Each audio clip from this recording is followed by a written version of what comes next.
மாம்பழத்தை வந்து தோல் உரிக்கிறதுக்கு நாங்கள் கத்தியோ அல்லது ஏதோ ஒரு பொருளை வச்சு நாங்கள் இந்த தோலை சீவி எடுத்துக்கலாம். இதுவாக எல்லாத்தையும் நைஸாக தோலை சீவி எடுத்துக்கலாம். உங்களுக்கு எத்தனை மாம்பழம் தேவையோ அத்தனை மாம்பழத்தையும் இப்படி தோல் சீவி எடுத்துக்கலுங்க. அல்லது போனால் நீங்கள் துண்டு துண்டாக வட்டி கூடி நீங்கள் எடுத்துக்கலாம். எப்படியோ தோல் இல்லாத மாம்பழத்தை ரெடி பண்ணிக்கொள்ளணும். அவ்வளவுதான் இதில் இருக்கிற விஷயம்.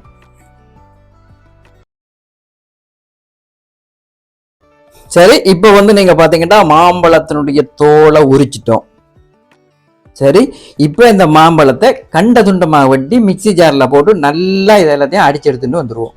ரைட், வாங்க இப்போ மாம்பழத்தை கண்ட துண்டமாக வெட்டுவோம்.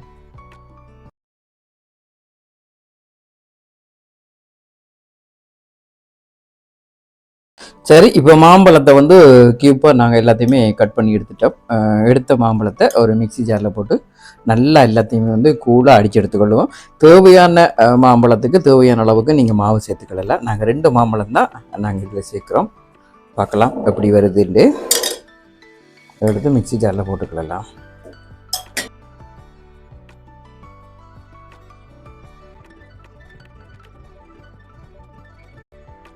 சரி, இப்போ நாங்கள் வந்து மாம்பழத்தை நல்லா அடித்து எடுத்துகிட்டு வந்துட்டோம். பார்த்தீங்கன்னா தெரியும் அப்படின்னு நல்லா மிக்சியில் அடிச்சிட்டோம். இதை வந்து கொஞ்சம் நாங்கள் காய்ச்சுவோம். சரி, ஸ்டவ்வை வந்து ஆன் பண்ணிடுவோம். ஆன் பண்ணி லோ அண்ட் மீடியம் ஃப்ளேமில் இதை நாங்கள் கொஞ்சம் நேரம் காய்ச்சிடலாம்.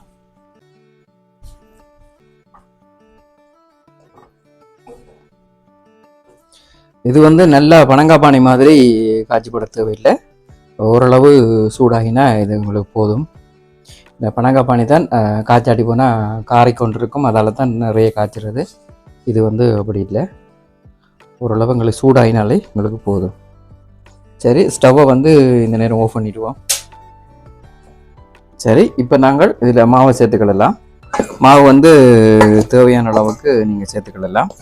என்ன கேட்டால் இது வந்து எவ்வளவு மாம்பழத்துக்கு எவ்வளவு மாவு சேர்க்கலாம் அப்படின்றது ஒரு கன்ஃபியூஸாகவே இருக்கும்.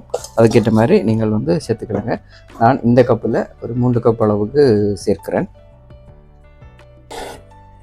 சரி, இது பார்த்தீங்கன்னா இது வந்து வெள்ளை அரிசி மாவு. இதில் இந்த இதை வந்து நாங்கள் கொஞ்சம் கொஞ்சமாக சேர்த்துக்கிடலாம்.